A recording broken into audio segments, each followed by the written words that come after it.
पहला सुझाव है put all land and property records of India on blockchain. एक blockchain based land registry ledger बनाइए। पहले 10 मेजर राज्यों शहरों से शुरू करिए, महानगरों से और टियर 2 सिटीज से, जिस ब्लॉकचेन लेजर में हर रिकॉर्ड, हर सेल, हर म्यूटेशन, हर इनहेरिटेंस को एक डिजिटल रिकॉर्ड बुक में डाला जाएगा, जो एक ब्लॉकचेन लेजर होगा, जो टाइम स्टैम्प्ड होगा, टेम्पर प्रूफ होगा, 100% ट्रांसपेरेंट होगा और रियल टाइम प्रॉपर्टी ट्रैकिंग आप उससे कर सकेंगे, जिसके चलते इंस्टेंट टाइटल वेरिफिकेशन होगा।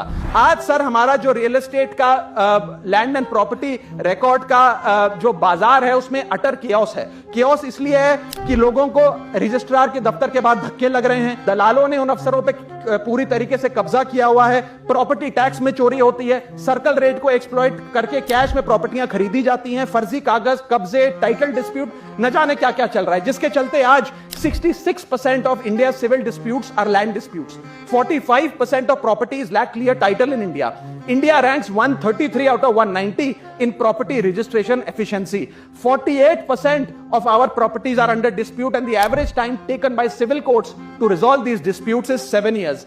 And 6.2 crore property documents are pending digitization. वो तहसीलदार के दफ्तर में पड़े या रजिस्ट्रार के दफ्तर में, उनका डिजिटाइजेशन अभी तक नहीं हुआ। इन सारी बीमारियों का एक ही दवा है, that is national blockchain registry, जिसके चलते प्रॉपर्टी डिस्प्यूट समाप्त होंगे, मिडिल क्लास की वेल्थ अनलॉक होगी क्योंकि वे और ब्याज पे पैसा ले पाएंगे, प्रॉपर्टी टैक्स की कंप्लायंस बढ़ेगी। इसी के साथ साथ सर दुनिया के कई देशों ने इसे लागू कर दिया है। स्वीडन में यह लागू है, जहां पर एक दिन में आप प्रॉपर्टी का ट्रांजैक्शन कंप्लीट कर सकते हैं, वहां डिस्प्यूट रेट 2% है।